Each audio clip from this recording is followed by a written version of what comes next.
Welcome, Marvelites, to another all-new edition of the MCUExchange podcast. We're a two-man team today. We don't have Charles joining us. And I'm joined today by Joe. Hello. Just want to give a shout-out to our listeners over at Spotify, Podbean, over at YouTube. There are loyal listeners there who are trying to comment and trying to dissect what we break down here in this podcast. And there are so many massive and breaking news and reveals over the past week. Like, like we mentioned last week, it was a slow week. Wow, after that slow week, man, the MCU was like rapidly throwing out news out there in the internet. First up, it's a big and massive addition for a Doctor Strange sequel because Sam Raimi, the director of the Spider-Man franchise, Spider-Man 1, 2, and 3, reportedly in talks to direct the Doctor Strange sequel. Fans are excited. I was on Twitter, and when this news came up, like, it exploded. Like, all of the reaction. We know Sam Raimi, he's no stranger to superhero films. Changed the landscape of the superhero genre. And we all know that Spider-Man 3 was his last superhero movie. And one thing to note, Doctor Strange was referenced in Spider-Man 2.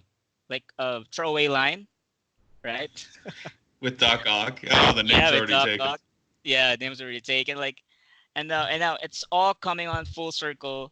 Everybody's asking, is he a perfect fit? For me, my opinion, I think so.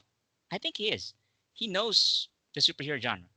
I mean, he knows how to treat the characters. He knows how to build a universe. I'm curious to see how he will treat the Doctor Strange character. How will he change it, and how will it differ from the treatment of Scott Derrickson?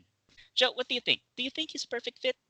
I mean, I think he's a fantastic fit for the role. I mean, for like you already mentioned, he has background with superhero films, and at the same time, he has a very close relationship with Kevin Feige. The two worked together originally when Kevin Feige, I still think, was like an intern or a personal assistant, and starting off becoming a producer at the time. I could be wrong, I'm 100% sure, but there's a history there. Plus, he has worked with Disney before. So he has experience working with them, has experience trying to fit in their machine how they do things. And then as a bonus, he has a horror history. I mean, the guy created the Evil Dead franchise. Yeah. So there's a lot there that comes together with this film. And then in addition, we get the kind of an official confirmation by Scott Derrickson saying he's really proud that Sam Raimi would take over this project. So it's a really interesting surprise because he is, I would call him like a legacy director, someone who has been in the industry for long, has his ups and downs, but has left his mark. And then we're just like, oh, wow, this is happening. The fun thing is also that if you think about it, he's not just famous for the for the superhero movies with Spider-Man. The guy also made stuff like Darkman. So he really has his history here.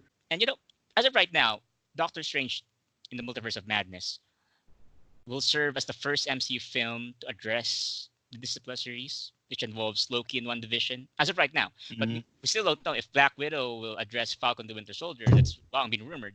But right now, that's the confirmed one. Sam Raimi will have a lot of things to juggle.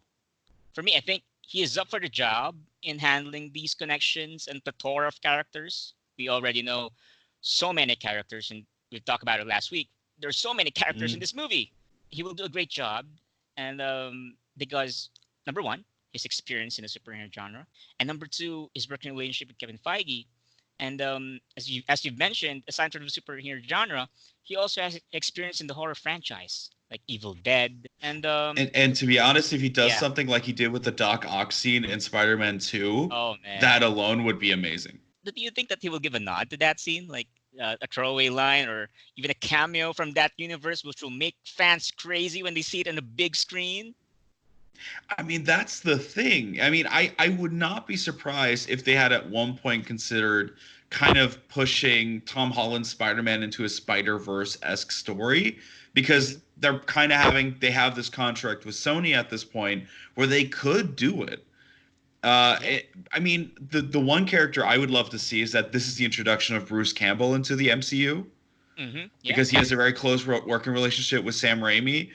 And like, it would be amazing just for like Bruce Campbell to show up all of a sudden as a alternative universe Doctor Strange, who's just a bit goofier than ours. Interesting. And there's just so much potential here, and that's just what really interesting. The question is, of course, how much of the script will change with Sam Raimi? Oh yeah, definitely. There will be changes. That's a given. Sam Raimi knows what he's doing, and there will be changes. This is the multiverse. We're dealing with the multiverse. He can play, like, give a reference to any universe within the Marvel universe, right? Not just the MCU. What if we receive news? What if we receive news in the next few months before production that Tom Holland will join this movie, and this might be his entry point to the Sonyverse? It's not too hard to guess if Sam Raimi will put surprise Easter eggs here, like Tobey Maguire, cameo of Tobey Maguire as Peter Parker, or I don't know, just Tobey Maguire, not Peter Parker, just Tobey Maguire there. Like, it will make fans happy and excited. Right? Just imagine all he does is drive that scooter from Spider-Man 2. He's just driving through with the pizzas and like, what the hell's going on here? From one portal into another. It's like, yes. What just happened? I'm excited. I'm really excited. This is the MCU movie that I'm looking forward to. Oh, same right here. I really liked Scott Derrickson's take on the first Doctor Strange, so I was excited. But this really puts it up front. It's almost edging out Thor: Love and Thunder for me right now. And in other news, Rachel McAdams will not be returning as Night Nurse in this movie, and I think that's a good thing. What do you think, Joe? Is that from a story point? I think it kind of alleviates an entire love plot line for the film. Yeah. And at the same time, she kind of, looking back at the first film, it was never about them romantically getting together, but just more of them kind of accepting and Strange apologizing for his behavior when she took care of him. So I think her story as is ended very well in the first one without that cliched love interest element too much. But I'm also kind of sad because I really liked my theory what they could have done with Clea. Oh yeah. Remember last week? Yeah. But, Rachel McAdams, I think, is a great actress. I think she has a bit of a reputation in the industry, though, for being a little tough to work with. You hear things here and there. But I think it's sad just to lose that actress and not give her a chance to do more than just be that side character. But generally, I get why they would do it for the story. Yes, given the number of characters that have been confirmed and rumored to be in the film, I think it makes sense. It makes sense, actually. But I think she'll return eventually in future movies. After all, it's the MCU. We didn't know that Jane Foster will return until Thor: Love and Thunder was announced, right? So maybe in a near future, Rachel McAdams will return as Night Nurse, right? Maybe a completely different property focusing on Night Nurse. Yeah. She's still stationed in New York, so she could be the new introduction into the Defenders again, or the Netflix Defender characters. We have a second news. We received two big trailers, two big game spots there for Black Widow and the MCU Disney Plus shows. And those trailers broke the internet. And one thing to note, when I first watched trailer for the MCU Disney Plus trailer, the Marvel Studios logo turned to blue instead of the red, which is a homage to the Disney Plus platform, which I think is cool, right? It's a nice touch. Yeah, really nice touch. So, Joe, before we talk about this, what are your thoughts about the Black Widow trailer first? What's your general thoughts about it? It's odd, but for the thing that sticks out to me right now about Black Widow is I love that soundtrack. Oh, the music they're using, I love the touches of it because it's so unique, but has an interesting way of building tension, if you ask me. It touches like I love the way Winter Soldier had those spy elements in it. It was very much a 90s, 80s-esque spy film. This feels like Mission Impossible with spy elements in it. And I think the theme song that they're using right now really alleviates that. And I have to say that they gave us a really cool shot of Taskmaster. Oh, right, yeah. That caught me off guard. copying Yeah. Cap's shield move. Oh no! And we're gonna talk about it a little bit later about and theorize how did he do that, where did he get that from later on the exchange. But you're right. The soundtrack is iconic. We receive only three trailers for the Yeah. Black Widow film, and it has that recall when you hear it, right?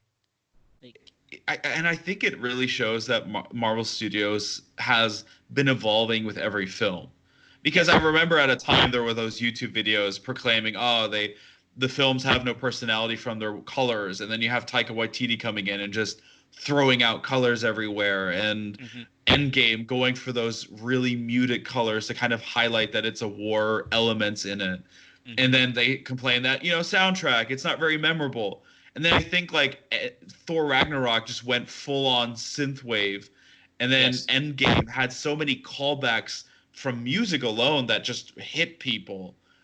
And now we get like these unique themes building around the films.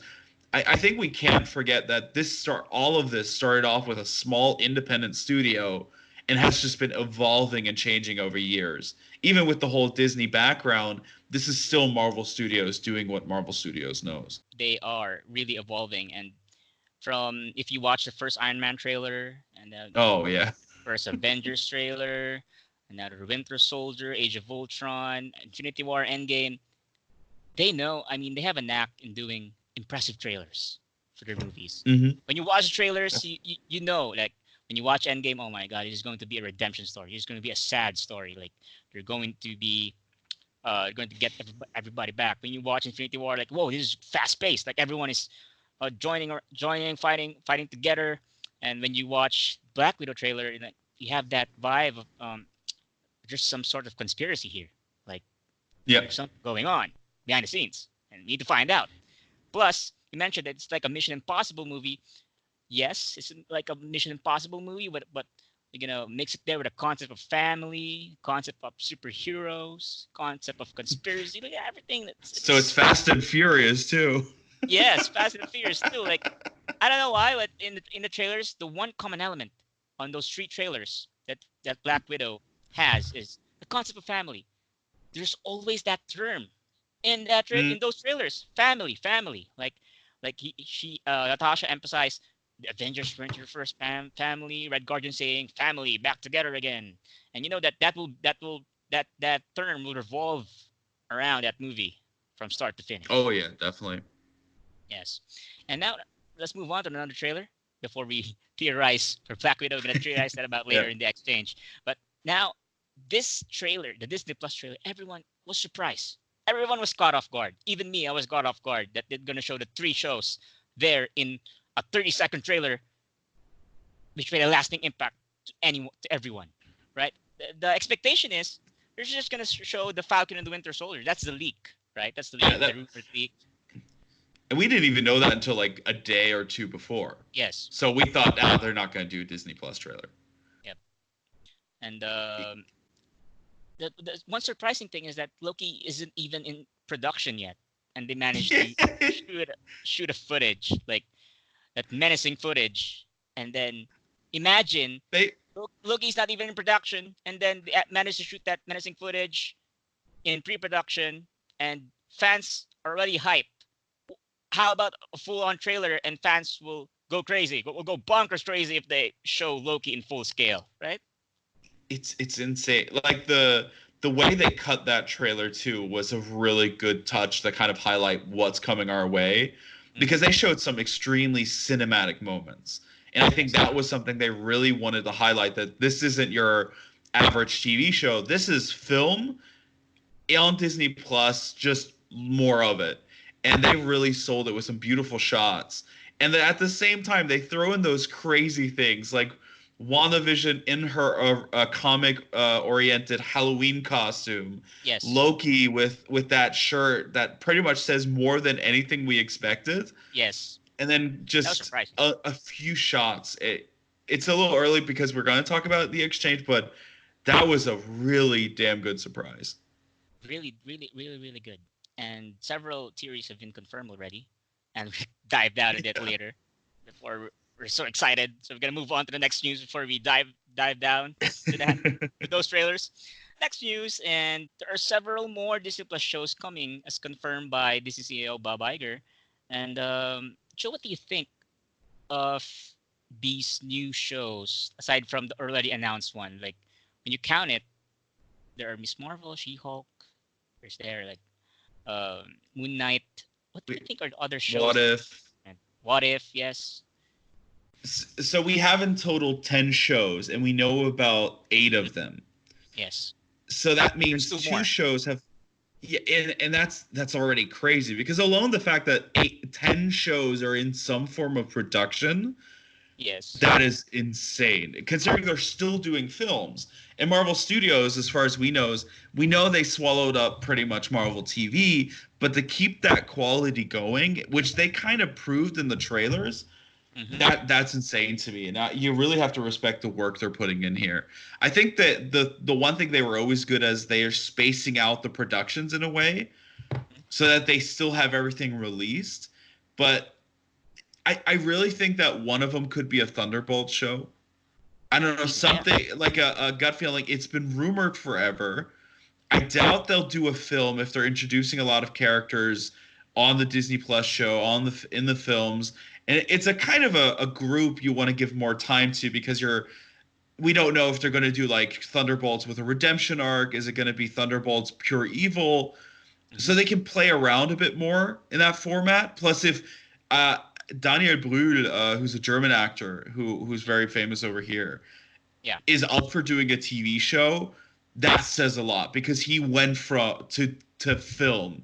He became a film actor, but to be open to do a TV show says a lot about the quality of these shows. Yes, and the beautiful thing about Marvel Studios is that even if they have a lot of these shows, even if they have 10 shows, and then speaking of shows, not just shows, they also have movies as well. So the variations, the difference, the uniqueness of each property, and there's no competition within these properties, that they stand out. They can stand on their own. Like when you watch it, oh, this is one Division show. Oh, this is a Falcon and the Winter Soldier. Do you know, like, there's this identity for these shows and movies that the Marvel Studios are really good at. This the term is distinction, right? For every film. Yeah. And, I mean, they sold it with WandaVision. They really sold the concept that they'll do crazy new things. And it's kind of weird to see the internet sometimes say, "Oh, Marvel Studios doesn't take any risks." And then you look at WandaVision, which goes through sitcom history. And or even looking, it's insane, because how do you sell that? Yes. Like, I wonder what's happening in the pitch room. Like when they pitch that show, we're gonna make this a sitcom. Are you insane? A sitcom in the MCU? Like it, and then it happens. Wow. Are they hiring? Because we want to go there. And watch, that would be fun. Just watch, just watch how they do it. Like Marvel Studios has been evolving ever since 2007, like when Iron Man was in production, and now I must say I'm really proud of what they achieved, what they've continued been doing in the past and in the future as well. And speaking of WandaVision, Joe, we already have a confirmed date for WandaVision. It's set to premiere on December 2020. Do you think that the release date is fine? Like, is it okay to be released during that date, or do you want it to be much earlier than that? I mean, of course, you say, "Oh, I want it as soon as possible." I can't deny that. But the thing is, which I find really interesting. So we have August with Falcon the Winter Soldier, and then Then we have pretty much November with the Eternals. Yes. And December with WandaVision. So October is filled by the second season of The Mandalorian. That's a lot of content they're pushing out in those few months. And we can't forget, this is a weekly release. So we're getting a new episode every week. Yeah. So it's not just like December they're releasing everything. I'm curious how many episodes it will be and if it'll go over Christmas or not. That'll be interesting to see. Maybe they even have like a Christmas episode in there. Sitcom Christmas episode for One Division. Oh, I am all for it. I want her to give the Vision his presents, like batteries or something. Yeah. A fresh can of oil. And Vision is like the colors of Vision are in sync with Christmas already. So there's that. True, yeah. And now let's move on to other news. Well, another Phase 4 movie, The Eternals, was already wrapped filming, as confirmed by Richard Madden and Gemma Chan, courtesy of their social media posts. And it means that the teaser trailer is not too far behind. And of course, there will be reshoots for this movie because it's a massive movie with a bannering and impressive cast. It's going to be a given. But what do you think? When can we expect a teaser for this movie? Do you think that's too soon to be attached to a Black Widow movie, or do you think they will show it up? They will present it at Comic-Con this July. So commonly, my experience is that trailers release at least 6 months in advance. That's always like a classic time range because we got the Black Widow movie. Black Widow comes out in May. We kind of got the trailer in November, December. So my guess would be that we'll get it in May. It makes sense to kind of push it with Black Widow. Black Widow is a very well-known character. So using her as a jumping off point is a great way to kind of introduce people. This is still a crazy film they're making because who knows who the Eternals are. Even if there's a lot of brand trust in Marvel Studios, we see that every film does differently. If you compare like Ant-Man franchise with Iron Man and stuff like that. So I think they will release it around. I think it could be even before Black Widow to kind of hype it up a little. But I would say around May we'll certainly get the first teaser trailer, which is exciting because still, what is this film? Like, honestly, Speaking of risks. Yeah, this is a risk. This is a big risk. That's why they hired notable actors and actresses for this one. And I'm not familiar with them. I haven't heard of them, honestly. And I've been trying to catch up by reading several news sites, several comics, and it will be intriguing to know how they would introduce the casual audience to the Eternals. Like, of course, they will show like, hey, there's a Marvel movie that's connected to Endgame and stuff like that. But you know, they're allowed. They have a lot of characters already. Like, how do you introduce them one by one in a teaser trailer?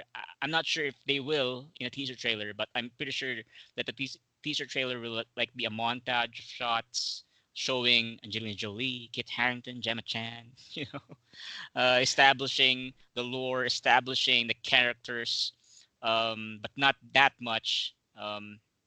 So it will be interesting to see how they will address that. What do you think? I think what they'll do in the trailer is kind of jump around in the history because they tease this will take over like thousands of years. Yeah, thousands. So I wouldn't be surprised if the trailer kind of starts off like in modern day and everyone goes, oh, this is interesting, this is cool. And then like the last sequence is just them meeting the Black Knight, Dan Whitman, in like his old in armor and everyone's dressed accordingly. And it just starts like flashing between different histories with Babylon and stuff like that to kind of like catch the general audience off guard and be like, wait a minute, they're still alive? What's happening here? Because this is something we never explored. We never explored the history of this world where Eternals were kind of these the giant head guy once lived and existed in space, where Thanos has lived for who knows how many years, where aliens are a fact and have invaded Earth at one point later. So we don't know, like, was this truly the first time? What happened in the history, or what happened before?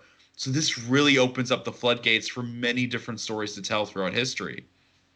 Yeah, for me, the closest property that I'm thinking about is Guardians of the Galaxy. James Gunn did a trailer then back in 2013, and he used music as a medium to introduce these characters, right? Like, Hook in a Feeling, like in the trailer, it got audiences hooked. Like they're more curious about it, and the music was the catalyst of that trailer. I wonder how or what will be the catalyst for this trailer. Like, should would they show like parts of Endgame, like how much the world has changed after that? I don't know. I'm really curious on how they will treat this and how they will introduce this to the casual audience. Next one, the last news for the rundown is wow, Owen Oh Wilson. wow. Oh wow, Owen Wilson is set to join the Loki Disney Plus series in an undisclosed role, and it was a breaking news in the morning last week, and it was really I was really caught off guard because Yeah. at one point because I didn't know who will be playing because he has that comedic chops, and I wonder if that will complement Loki's um, uh, demeanor or something like that. Like I don't know if he will be a villain or an ally or if he will be a Marvel character. I'm pretty sure he is a Marvel character, but I don't know if he will be a new character that's retconned in the MCU. Or one thing that's curious about this role of Owen Wilson is what if he is one of the members of the TVA, the Time Variance Authority that was teased in Yeah. the trailer? That he might be. I'm like comparing him to the role of Agent Coulson and Agent Everett Ross in the films. Like he might be the link, like might be the one chasing after Loki. Hey, you're wrong. What are you doing? Like, and then and along the way he comes. At first he's chasing Loki throughout the multiverse or throughout the timeline, and then along the way he becomes an ally. Like he understands Loki's motives or something like that, and eventually he's becoming more of a comedic supporting character for Tom Hiddleston's Loki. Mm. How about you, Joe? What are your theories about who he will be playing in this series? You know, it caught me so off guard in the first because Owen Wilson he's a famous, a well-known name, but he Yes. kind of has that shtick you know him for. And all of a sudden it's like, oh, he joins wait, what? He joins Loki of all series. Um, there's so many characters because there's different angles they can take with his character. Uh, on one point, it could just I doubt it's a minor role because he is such a well-known actor. Yes. And he has proven that he has acting chops. One of my favorite films is Midnight in Paris, and he's really good in that film. Much more subdued than what he usually does in like Wedding Crashers. But the thing is, which I thought I kind of realized over time what could be a lot of fun is he is the perfect antithesis to Loki.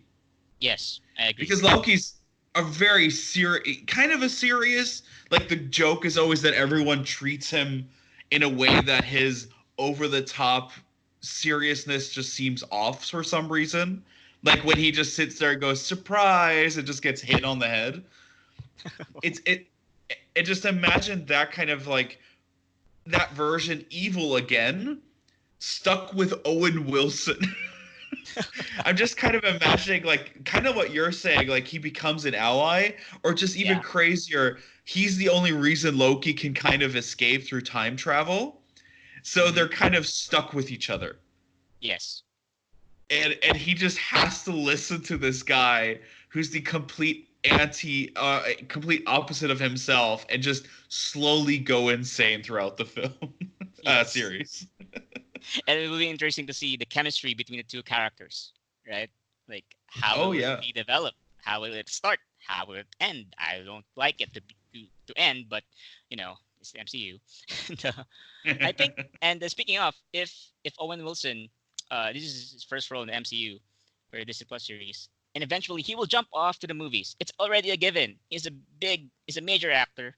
And Mm. what do you think is the next possible movie that he jumps off to? Is it going to be Doctor Strange 2? Is it going to be Thor Love and Thunder?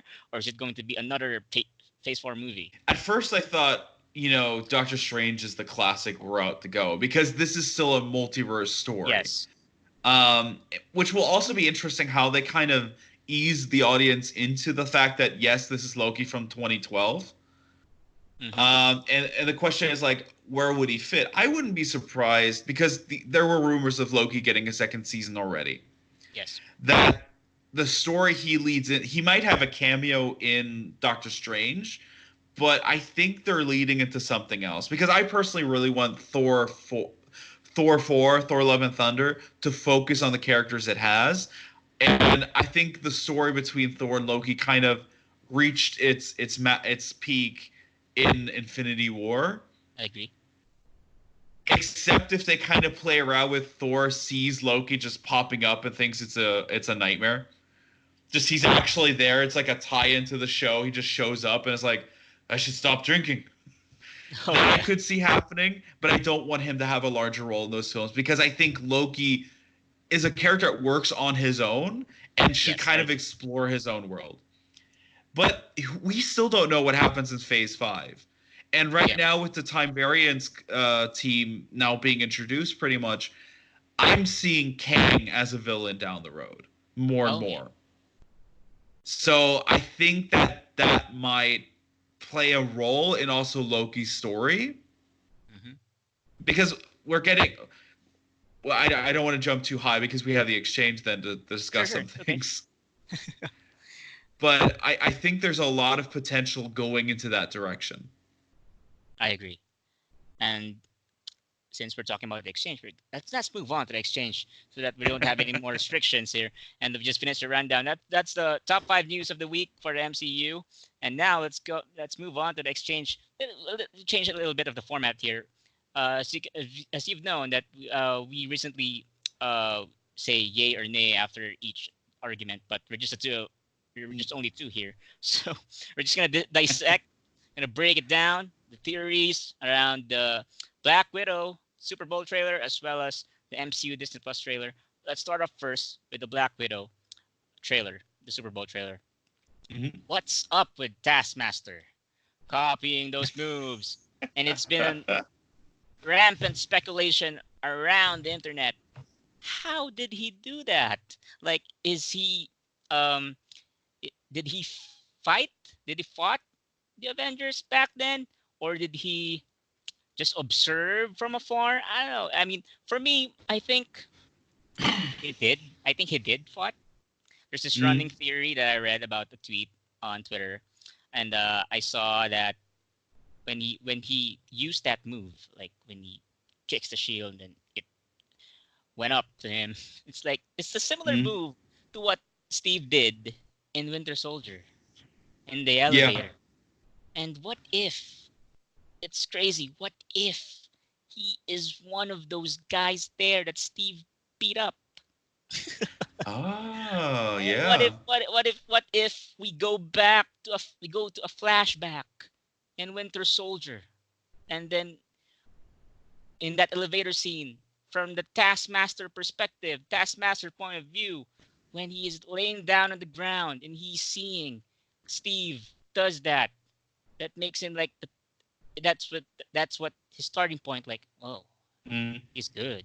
I think I want to study this. I want to study his fighting style, right? Like, what if? There's a big what if, right? What do you think, Taskmaster? It, Did he copy, or did he just observe, or did he just fought the Avengers way back? I kind of think that's a cool idea, that was a hint that he may have some connection to the strike team from Winter Soldier. Mm-hmm. Like, because Taskmaster has a history with Shield in the comics, so that has always been an established thing. Yeah.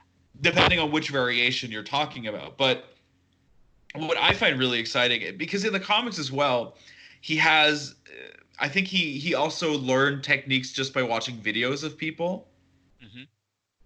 because he has this ability just to innately copy anyone's style or move just by watching them do it. But it just sounds so much more exciting, because that sounds rather, if that were the case, it's kind of boring. It's like, oh, I watched you on TV. It's like, oh yeah, great. Yeah. And they have done so many great ways of connecting like minor characters you wouldn't have expected into this. Plus, like, I always think they're gonna pull something similar to the barf scene with Jake Gyllenhaal. Yeah. Like, add the actor into the scene that we just didn't realize was there. Like, they were slowly trying to train him to defeat him. Maybe he was some part of Hydra. Maybe he wasn't. He just thought he was doing something just in case, and everyone else was Hydra. That would have been an interesting twist as well. But the question to me, which is really the burning one, how does he connect to Black Widow? Yep. Because, like you said before, it's all about family. They keep referencing her family. What if Taskmaster was once part of that family? Interesting. Because there's the theory. There was always the theory that Rachel Weisz is playing a Taskmaster, but the more I see the trailers, the less I get the feeling. Okay, this is Rachel Weisz behind the mask. I think that there is more history here, and that Black Widow just never realized he's been kind of haunting her, chasing her down, and now springing into action because he feels like he can take her down now. Family, right? What if one of the red in Black Widow's ledger in the past is involving Taskmaster's family in the past? Maybe she assassinated, or she accidentally I don't know, killed part or all of Taskmaster's family. I don't know. Maybe that is something to think about, because we're dealing about family here. And you're right. He might be part of their family, but there might be things that are not being talked about. Of course, it's a trailer. What if there's this personal connection? Like there's this deeper meaning of why is he or she doing this? Maybe because he wants revenge, and in the throwaway line in the trailer, Avengers for her first family, it makes a lot of sense now, because Taskmaster knows that Natasha has the Avengers as her family. So when fighting her and then using the moves from her family or friends from the Avengers, like, it will make he's playing mind games with Natasha, right? Yeah, that's it's just something to think about. Reminding her every time. Yeah, reminding her, hey, I'm Cap. Hey, I'm Clint. Hey, I'm Hulk, or I'm Thor. I don't know how will he copy Thor or Hulk. That would be funny if he just for some reason took over a Hulk smash just randomly. He just Hulk smash. Yeah. Hulk smash. Or maybe not just Avengers. Maybe he also copies Nick Fury's move, or Maria Hill, or even Agent Coulson, or anyone at Shield, right? That's the thing. And I have to applaud them. We still don't know who Taskmaster is. There hasn't been any real leak or anything. Yes. There's no real hint in the trailers. They're kind of teasing him like this Terminator-esque unstoppable force. Because we see him fight Red Guardian, and it seems like he can keep up with the Red Guardian, who also is kind of a super soldier himself. Yeah. So that also puts up the question: is Taskmaster also with that serum that may have a connection to the Winter Soldier, because he also has kind of those abilities? It's insane that we know so little about a character. It kind of reminds me of the Iron Man 3 twist back in the day, and even that was like leaked about a month in advance, and no one believed it. Yes. And we're 2 months away, and we still don't know the identity of the villain. I mean, yeah, he's Taskmaster, but we still don't know who is behind the mask. Or we don't even know if like Taskmaster still seems like the small villain. Who is the guy pulling the strings? That's the other question, because it feels like there's more to this plot than we really know. I agree. And there's this shot in the trailer. I've been intrigued about this shot in the trailer, where the family members of Black Widow, Natasha, they're with Yelena, with Melina, and with Red Guardian, like holding hands in the. I think it's at the end of the battle. I don't know if it's at the beginning or at the end. Just I'm just curious. I don't know if where are they during Endgame or Infinity War? Are they? Did they take the bullet for Natasha? Not dead. Did they take the bullet by hey, capture us? Not her. She's gone. She went with Steve and Sam, or I don't know. and then maybe they got captured because of the Accords, like by Ross, Oh by yeah. General Ross. Maybe they got captured, like, okay, after Endgame, after the Endgame timeline. Okay, Accords are finished, but I'm not finished with you guys. They want a job or something. I can hire you to do things or something like that. It makes you think. Like, I doubt uh that this is the first and last we will see Yelena, Melina, and Red Guardian in the MCU. I believe that they will Definitely, yeah. play a larger part down the road, honoring Natasha, or I don't know, maybe um, uh, establishing more connection to the MCU and Natasha as a whole, and it makes you think. How about you? I think there's more for these characters planned, at least especially for Yelena and Red Guardian. I kind of think the Red Guardian and Yelena are perfect casts for a Thunderbolt series Mm-hmm. because they're kind of, we don't know if they're like 100, they're good people as a family, but to other people they could say they're villains, and they could kind of put them into this group because they'll try to find some kind of representation for Captain America. And I kind of think it would be fun to see Red Guardian just kind of get confronted by Sam and just see that interaction, or Yeah. just see how like the new introduced US agent or super patriot, however they will call him, just see that reaction as well, because we're getting so many characters and references that kind of interlink in a way. It's an interesting direction they're taking.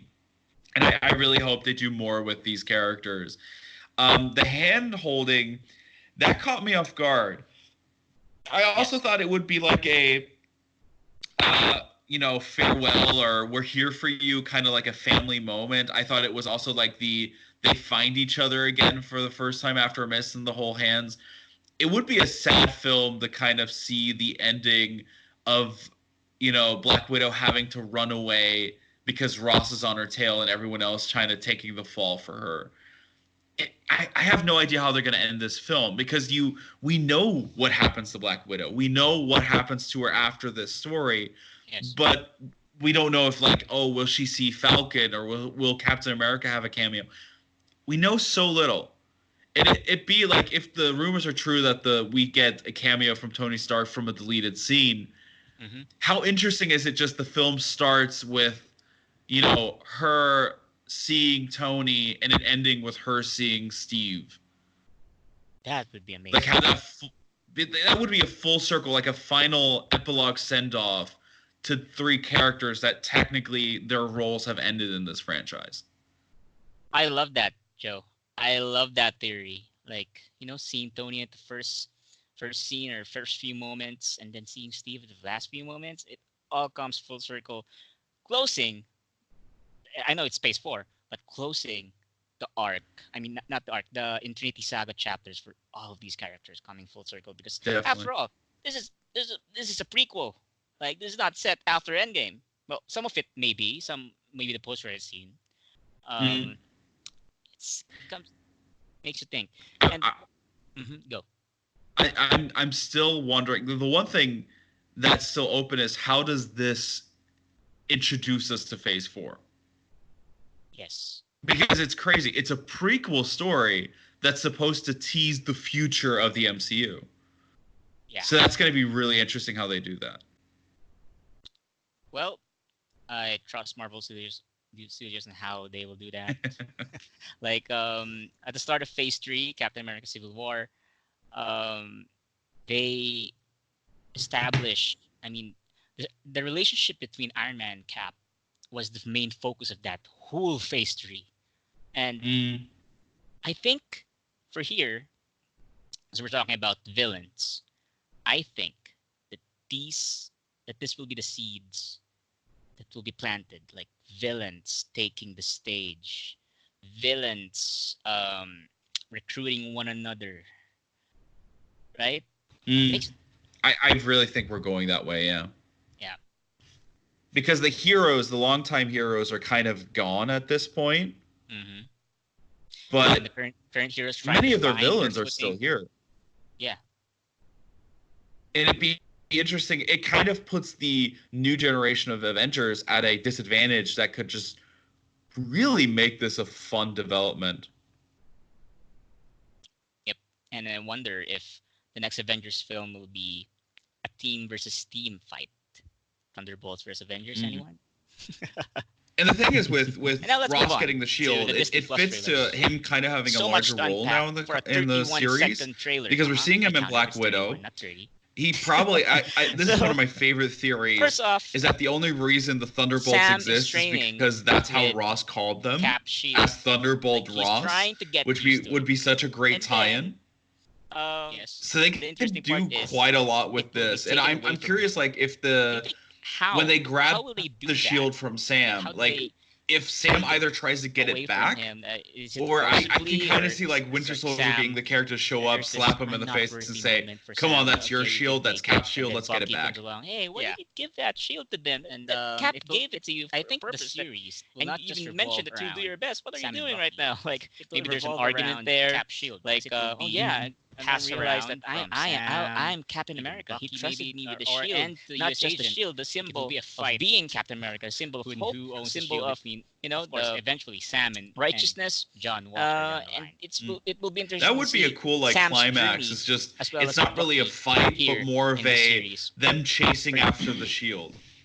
All right, like that the shield is a You know what MacGuffin the itself. interesting thing is, what I've noticed with the trailers, that They just keep it's called falling over Falcon each other and the for the Winter shield. Soldier. Yeah. There wasn't one shot And of then them Bucky- it together lands in except Bucky's for hands, the he one looks where at it they and goes, walk through the hall. "No, we're not doing this again." Yes. And I feel like their And there's a path shot will in the kind trailer of that they'll Bucky start on points a different gun at ends Zemo, and interlink and, as soon as the main as we all know, threat happens. Zemo is not aware that Which Bucky opens up the has been question. healed Yeah, from this I think the Hydra government's just mind going to control take the shield. thingy. I And it will kind be of can see. I funny can see to a see Ross him cameo recite just the words again in swoop in. front of Bucky. You know what? I like that the shield. Russian We need words. that. Takes it away. It just Mission kind report, of goes mission report. off. Just like and in it's Civil "Wait, War. what?" He's like, just like in Civil are War, you doing, bro? That's right? so last year. Yeah, so last year I'm not gonna be controlled by that again. I learned my lesson. I kind of love that it feels like Zemo is kind of this guy who keeps pissing off people to get himself killed at this point. Yeah. But, Because he kind of Yeah. Black Panther wouldn't let him, and now he's like in front of Bucky, and Bucky like seems to just drop the bullets in his face. It's Yeah. like, okay. There's been a knack on doing that. Like, he's annoying, but he is right kind of annoying. And who knows? You might find an alliance between the three characters working together to fight an unknown threat. Maybe it's pure speculation. And also, there's this one thing in the trailer. Like, there's this one part where Falcon's being chased by flying henchmen, and there's some speculation that it might be Hydra, or I don't know, a subset of Crossbone's army, or I don't know, maybe Ross's army or something. And he's it's our first official look at Falcon's new suit. True, yeah. In action. A very comic accurate suit. Yeah, very comic accurate, and it's just like a split second when we saw that, and it will be great to see it in full scale when a brand new trailer will be released sometime, maybe at Comic-Con, like a month before the premiere of the Falcon and the Winter Soldier. Yeah, I don't like similar with Netflix. They don't really have to release the trailers like months in advance. Yeah. So I think we'll have to wait a little bit until we get the first real trailer. But they could tease it a little bit, like this trailer, like showcase, hey, don't forget these series are still coming, because Disney Plus doesn't have a major release until Falcon and the Winter Soldier. So they might continue teasing it, like with they're releasing it here in Austria in March now. So we could see some little details come out. In the Philippines, it's March as well.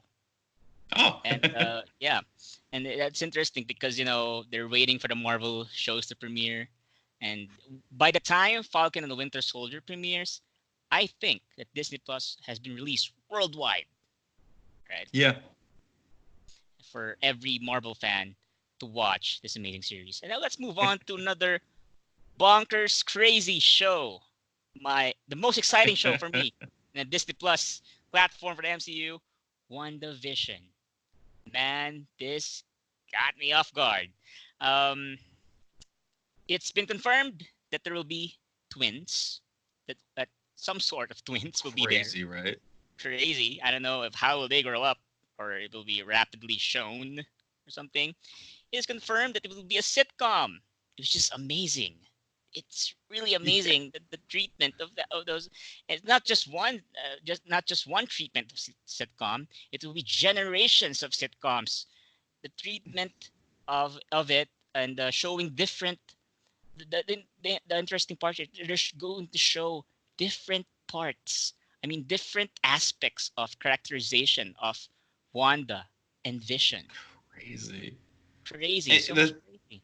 Yeah, go. And the thing is, I was looking at, like, I thought they were just doing like 3 or 4 eras of this, because we know the shows are about 6 to 8 episodes. But then I slowly realized, like, the WandaVision costume looks like, at first I thought it was like a 90s tribute to like Sabrina the Teenage Witch, but I think it's like Modern Family. It's like modern era, just a modern era sitcom. And I think we're really going through an entire century of different types, because there's I Love Lucy in here, the Brady Bunch is in here. Brady Bunch. It's insane. And I also can't wait, because on one side it gives these actors a lot more freedom, because they're playing their base character but variations of it within that time period. And at the same time, I kind of cannot wait to see how everything goes wrong. All right. How everything goes wrong. Vision residents. I don't know. There's this theory about the title of the series, WandaVision, and then when Wanda says that in the trailer, Vision residents. I don't know. When they get married, maybe her surname will be Vision. WandaVision. That Crazy. I thought the same thing. The title has a reason. Just call it Scarlet Witch and Vision, but they chose to name it WandaVision. So they are going somewhere there. And I don't know if it's going to be.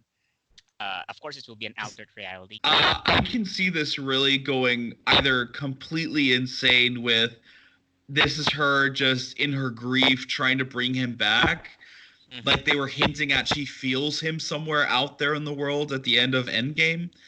Or they use it as an introduction to Nightmare, that saying he's having an influence on what's happening to her, which would be a great lead into Doctor Strange 2. There's so many directions they can go with this, and it's a lot of fun to see that they're not showing all their cards again. They're just pretty much teasing that this is going to be insane, but we saw nothing of the confirmed sword sequences. I can kind of imagine the show starting with her looking at his dead body from Infinity War. Because they're going to have to protect that. That is a valuable item some people will try to get their hands on. So they're going to have to keep it away. Yes. And I can see that as a great introduction to kind of say, this is her grief. She didn't get over it. If you break it down, maybe, yeah, that's a great opening sequence. Maybe Vision's body, dismembered body, will be in the sword facility. And then Wanda visits him, and then so much grief, her powers turn up, and enters unexpectedly into this alternate world within Vision's mind, and she enters it, and then it starts from there, and then she realizes, she realizes that, hey, this is good. I'm not going to leave this. I'm not going to leave this reality.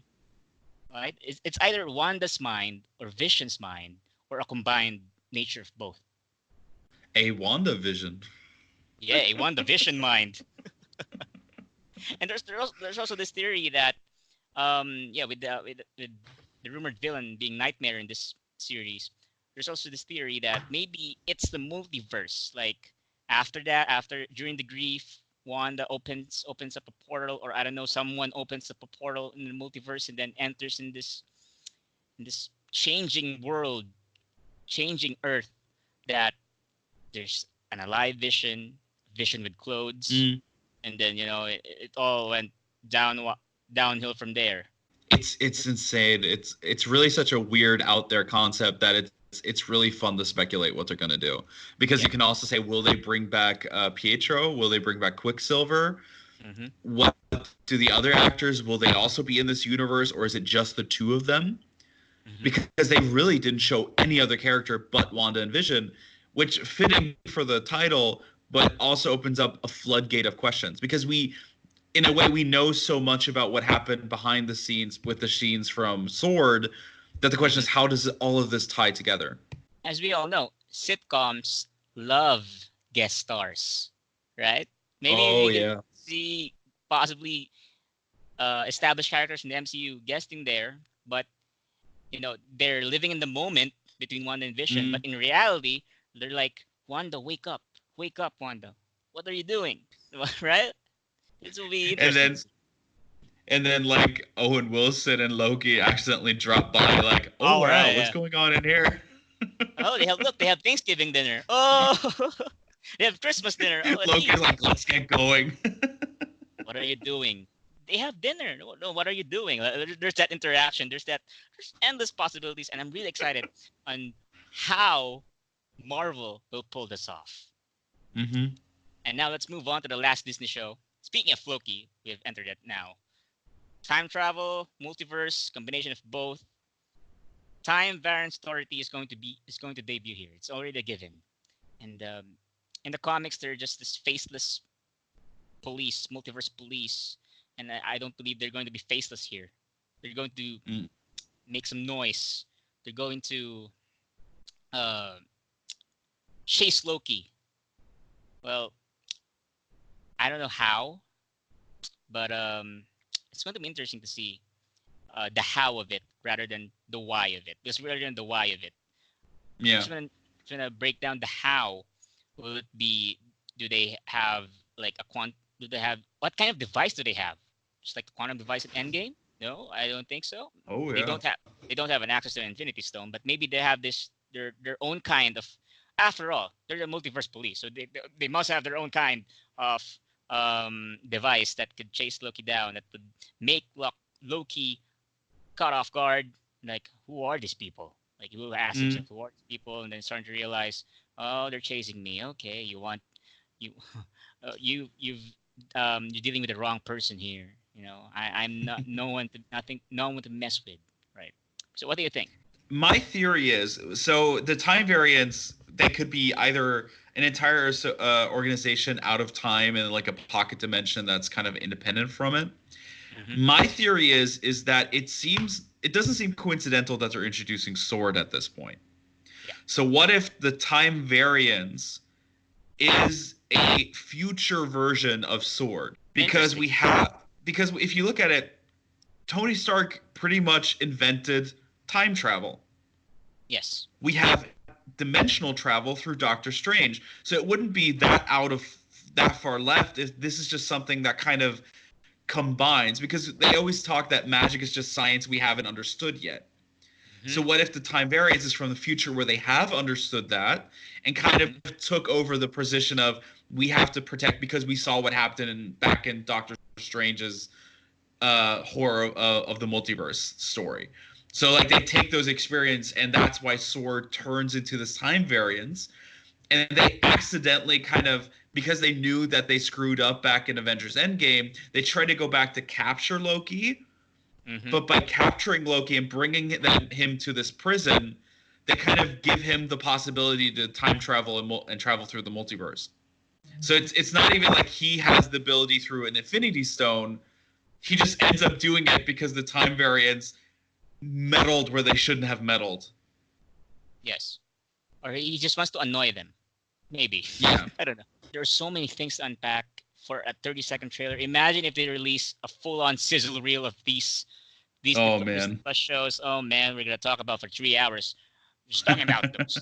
And the common theme here was I've been seeing, and in the Infinity Saga, of course, the Phase 4 is the start of a new saga, which will be named down the line. In the Infinity Saga, Infinity Stones are established early on, right? In Phase 1, Phase 2, Phase 3. Yeah.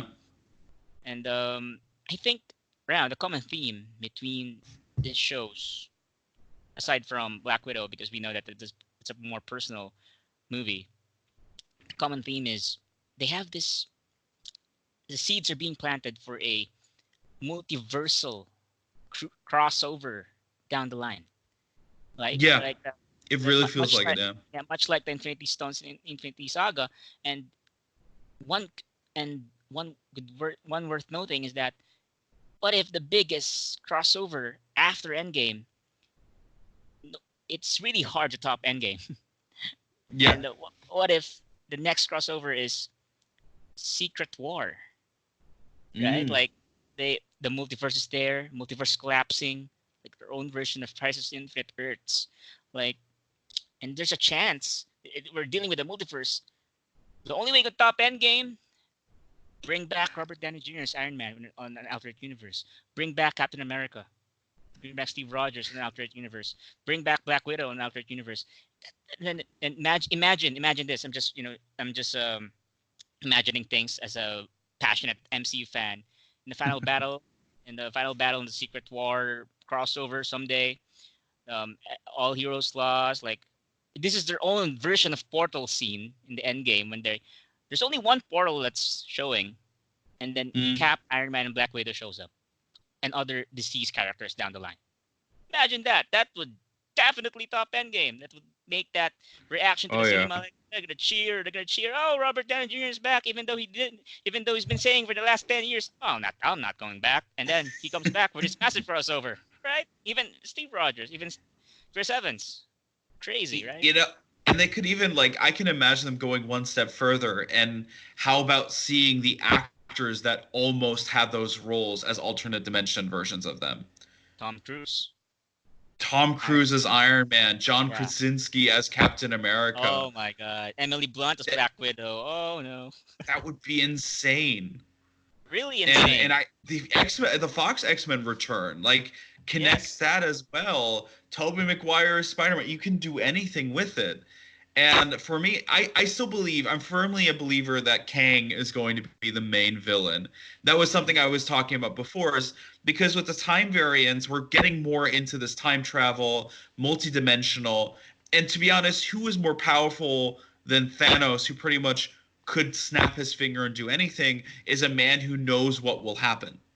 Yes. I can see, like, especially with Young Avengers, if they bring in Iron Lad, who I still think could be a cool connection with the kid from Iron Man 3, if he is like his future version as Kang, that would tie everything together into the first saga, but also just give this really interesting story about consequences and time travel, and kind of still have that, like, what the wave of things that Iron Man's death has left behind.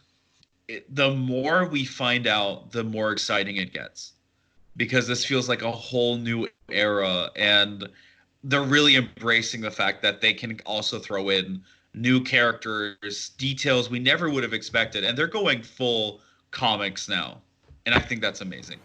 And that has been the exchange for the MCU Exchange podcast. We talk about and broke down all the latest rumors and news about the Marvel Cinematic Universe, and we just promote our MCU Exchange social media accounts. You can follow us on Twitter, that's twitter.com/MCUExchange. You can also like us on Facebook, that's MCU Exchange. And you can also follow us on YouTube, that's MCU Exchange. You can also listen to us there. Over also at Spotify, also at Podbean. And you can also follow me on Twitter, that's Aaron Chino, that's AERONCHINO. Joe, your Twitter? Mine's thatalbell at THATABERL. And this has been the MCU Exchange Podcast, episode 5. Thank you for joining us. Till next time. Till next time.